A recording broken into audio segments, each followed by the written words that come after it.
on immigration and border policy. Immigration is set to be one of the most contentious issues in the run-up to the 2024 election.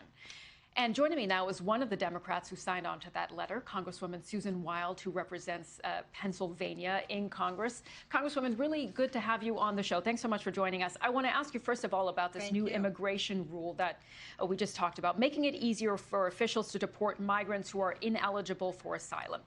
What do you think of this measure?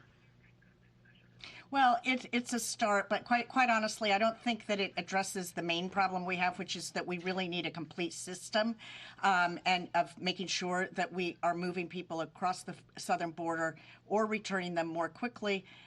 It's a start, but it leads right into what our letter was about, which is asking the president to take executive action. This was just one. There are other things we think he needs to do.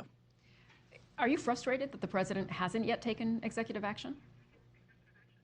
No. Well, I'll tell you, I think the president has assumed that Congress was going to do what it should have done and gotten something done. That has been every indication all year long. We had the Senate working on a comprehensive immigration deal that was completely bipartisan. And it came over to the House. And by the way, it certainly wasn't anything loose. It wasn't in any way. It was probably harsher than many Democrats would have been comfortable with, but we would have voted for it. Mm-hmm. And the House Speaker said it was dead on arrival, wouldn't even take it up. So I think the president is now taking executive action because he's frustrated, as am I and many of my colleagues, that we're not getting it done in Congress, which is where it belongs. We did appropriate almost $20 billion in aid, in our appropriations, not in aid, but in funding to make sure that we are increasing Border Patrol, to make sure that we are investing and increasing our devices that can detect illegal drugs and that kind of thing.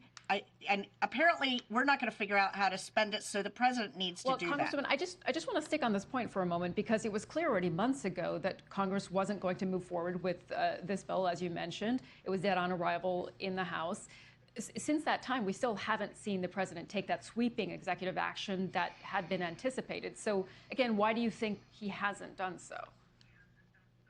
I can't get into his head. I will tell you that a number of us have been working very, very hard on alternative proposals in Congress. I am part of a group of bipartisan members who crafted the Dignity Act, which, as I said, is bipartisan. It is it's another version of what the Senate sent over, but with much different proposals, including something that most of the GOP very much wants, and that is for people to be kept in their country until people applying for asylum, until their asylum is determined.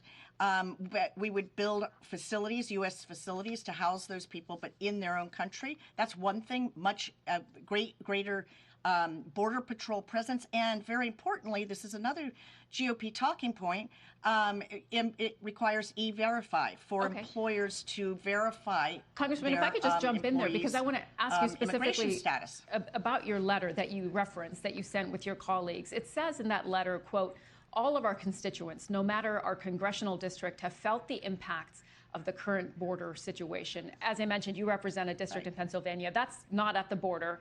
It is in a battleground state. Is this somewhat about winning over voters in a state that's key to Democrats and President Biden in November? Well, let me say this. I do believe the crisis at the southern border affects every single state, whether you're a border state or not. Granted, the people at the border, the states at the border have even more tremendous challenges than we do. But I will tell you, the fentanyl and opioid crisis is out of control. That includes in my district as well as many others. And a lot of that is coming from the southern border. So every single district is being affected. This is not a political issue. And frankly, I'm tired of everybody just talking about it. Let's get something done. And that's why I keep coming back to the Dignity Act, which has real live proposals that nobody is taking a look at. And there's a whole big group of us on a bipartisan basis pushing it forward. For action.